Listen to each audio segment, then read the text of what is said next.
Welcome students. आज हम कर रहे हैं क्लास 10th का चैप्टर नंबर 11 जो है human I and the colourful world. इसके क्वेश्चन आंसर्स जो हमारे एग्जाम्स के लिए इंपॉर्टेंट हो सकते हैं या इस बेसिस पर आपके एग्जाम में क्वेश्चन पूछे जा सकते हैं। सबसे पहले मैं आपको बता दूं कि हम ये जो क्वेश्चंस ले रहे हैं वो सपोर्ट मटेरियल से ले रहे हैं।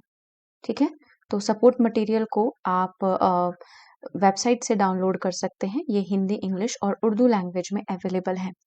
साइट आपको डिस्क्रिप्शन बॉक्स के अंदर मिल जाएगी, जहां से आप ये सपोर्ट मटेरियल डाउनलोड कर सकते हैं। शुरू करते हैं अपने क्वेश्चंस को।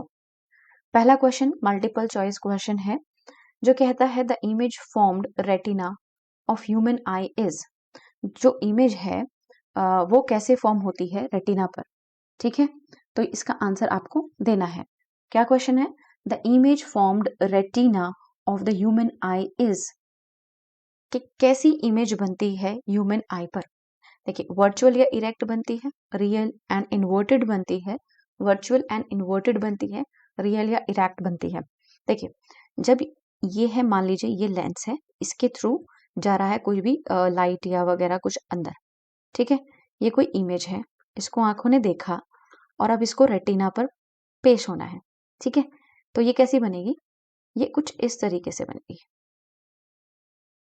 ठीक है, तो कैसी बन रही है? बिल्कुल सेम ये ट्री है, तो यहाँ भी ट्री ही है, सेम ट्री है यहाँ पे भी, है ना। लेकिन कैसी बन रही है? इन्वर्टेड बन रही है। तो ये कैसी है? Real and inverted. बस इतना ही याद रखना है हमेशा के लिए आपको। ठीक है, so option number 2 real and inverted image बनती है। ये इसलिए होता है कि हमारी आंखों के अंदर जो यहाँ पे लेंस प्रेजेंट होता है, वो कौन सा लेंस होता है प्रेजेंट? वो होता है कॉन्वेक्स लेंस। ये भी आपको याद रखना है, कॉन्वेक्स लेंस। हिंदी मीडियम वाले बच्चे प्लीज अपनी किताबें खोलकर बैठें और इसको पढ़ते रहें, साथ साथ में हिंदी के जो वर्ड्स हैं उनको भी देखते रहें। ठीक है, इसके बाद हमारा सेकंड क्वेश्चन है the change in the focal length of human eye is caused due to, कि हमारी आंखों में जो ह्यूमन आई है इसकी फोकल लेंथ चेंज होती है, वो किस कारण से होती है। ठीक है, इट इज, अगर आपने पढ़ा है इस चैप्टर को तो आप आराम से बता सकते हैं, इनकेस आपने नहीं पढ़ा है तो लेट अस डिस्कस दैट। देखिए, जब हम कोई भी पिक्चर देखते हैं, फॉर एन एग्जाम्पल हमने ये देखा अपनी आंखों के थ्रू या किसी लेंस के थ्रू, मान लीजिए कोई लेंस है, यहाँ पर आपका क्या है? सेंसर है ना। अब आपने इमेज को देखा, ये इसका जो पिक्चर है वो कुछ ऐसे फॉर्म होगा जैसे हमने अभी लास्ट उसमें देखा। अब रियल एंड इन्वर्टेड इमेज बनेगी। इस लेंस के अंदर या लेंस के पास कुछ एक ऐसा पॉइंट होता है, ये जो एंगल बनता है यहाँ पे, ये क्या बनता है? इसे क्या कहते हैं? Angle of view. याद रखिएगा, जब भी कभी डायग्राम बनाएंगे एग्जाम में तो आपको याद रहेगा, एंगल ऑफ व्यू कहते हैं इसको। और ये जो डिस्टेंस है इस लेंस से लेके जहां पर इमेज बन रही है, इसे कहते हैं फोकल लेंथ। तो ये आपको पता होना चाहिए पहली चीज। जब एंगल ऑफ व्यू बनता है और इसके बीच में जो डिस्टेंस होता है इसे फोकल लेंथ कहते हैं। अब यहाँ पर ही अवेलेबल होती है हमारे आईज के अंदर एक चीज प्रेजेंट होती है जो फोकल लेंथ को चेंज करती है, उसका नाम है सिलेरी मसल्स। फैक्चुअल क्वेश्चन है, इसके बहुत ज्यादा डिटेल में तो हम नहीं जा सकते। तो क्या है कि आंखों का जो कर्वेचर चेंज होता है जो लेंस का, वो फोकल लेंथ को चेंज करता है। और फोकल लेंथ जो चेंज होती है वो आई लेंस के कारण, आई लेंस में एक चीज होती है सिलेरी मसल्स, तो वो सिलेरी मसल्स के एक्शन के कारण क्या है? फोकल लेंथ चेंज हो जाती है। अब आपको फोकल लेंथ समझ आ गया।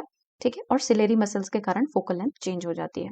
जितनी दूर से या कितनी पास से आप किसी ऑब्जेक्ट को देख रहे हैं, ये इस पर डिटरमाइन करता है।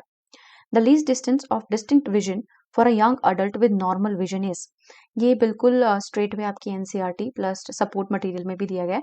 It is 25 centimetre. 25 सेंटीमीटर से कोई भी ह्यूमन आई नॉर्मल विजन के साथ किसी भी ऑब्जेक्ट को देख सकती है। ये लीस्ट डिस्टेंस विजन है। ठीक है, इसके बाद फोर्थ क्वेश्चन कहता है, ओके क्या कहता है fourth question? The persistence of vision for human eye is, कि कितना परसिस्टेंस है किसी भी ह्यूमन आई के लिए जो लास्ट करता है। देखिए, because the human brain and the eye can only process 12 images per second रफली। ठीक है, each image gets retained only for 1/16 second.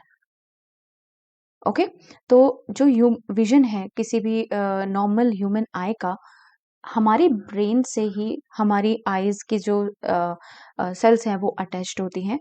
और क्योंकि हमारा ह्यूमन ब्रेन और आंखें 12 इमेज पर सेकेंड रफली याद रख सकता है, कितने इमेजेस? 12 इमेजेस याद रख सकता है। तो फैक्चुअल क्वेश्चन है कि हमारी आंखें 1/16 ऑफ अ सेकेंड याद रख सकती है। 6 है, I am sorry, this is option number B, 1/16 of a second याद रखती है। फैक्चुअल क्वेश्चन है, प्लीज इनको लेते हुए चलेगा।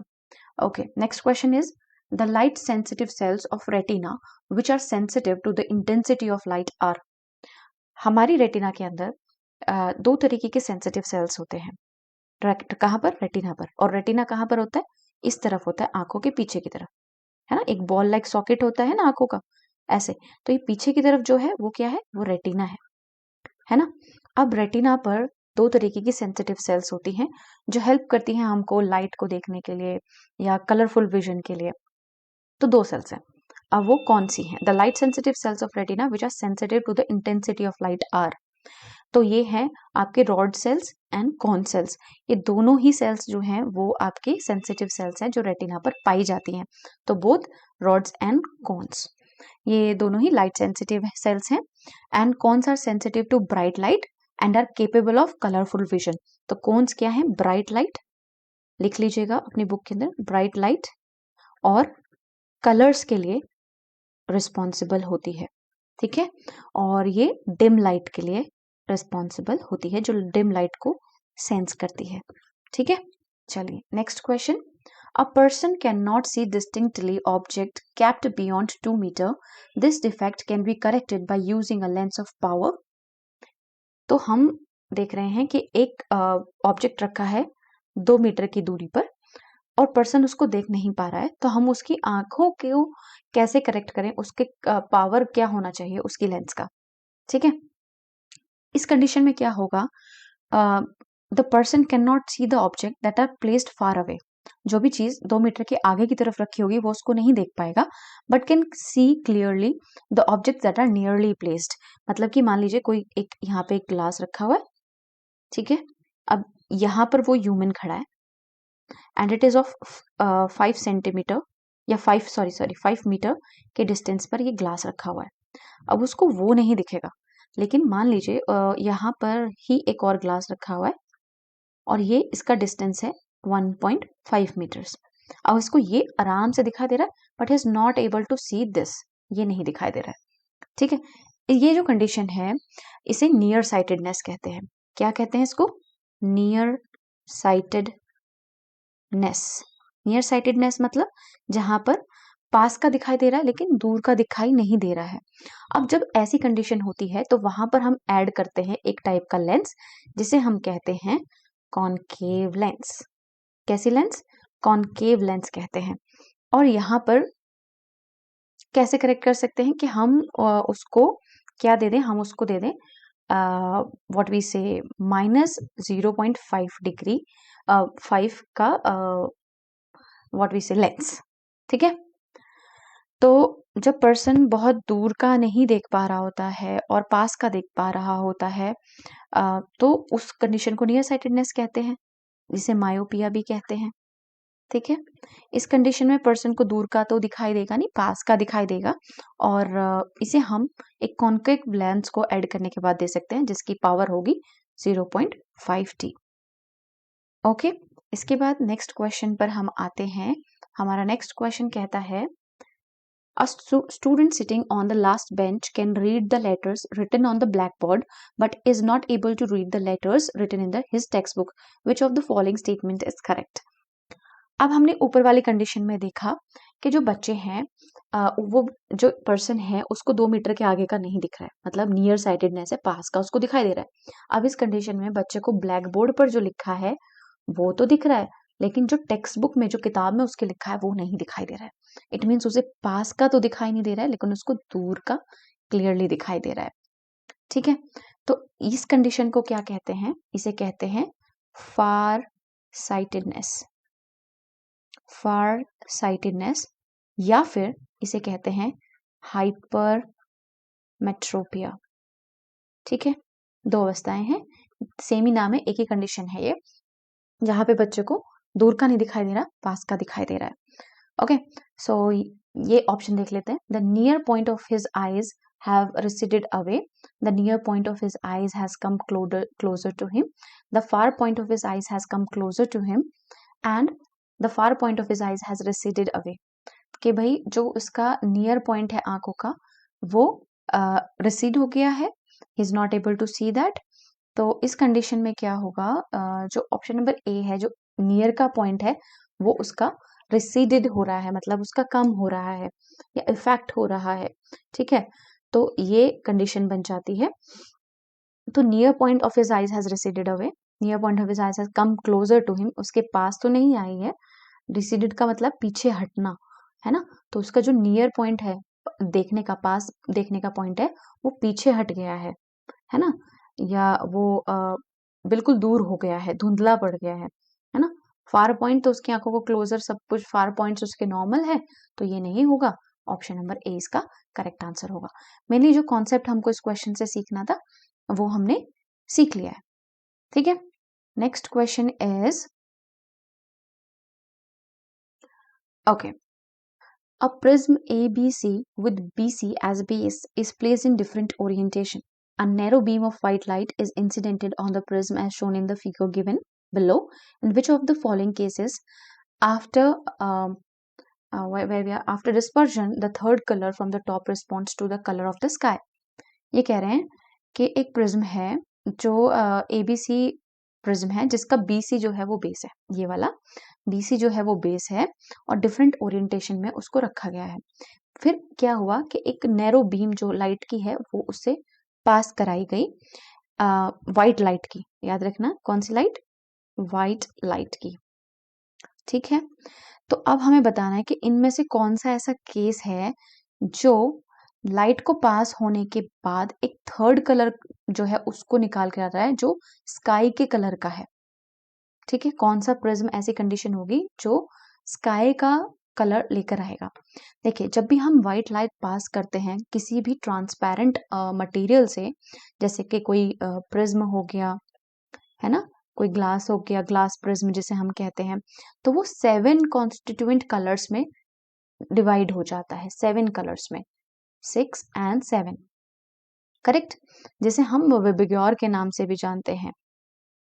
ठीक है, विबग्योर, जब हम प्रिज्म का कॉन्सेप्ट पढ़ते हैं, हमने विबग्योर का कॉन्सेप्ट पढ़ा है. This phenomena of splitting of white light is known as dispersion.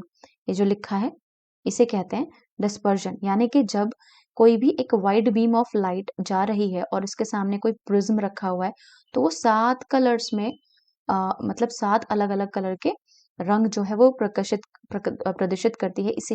इस प्रोसेस को हम कहते हैं डिस्पर्जन ऑफ लाइट. क्या कहते हैं, dispersion of light. We know that colour of the sky is blue.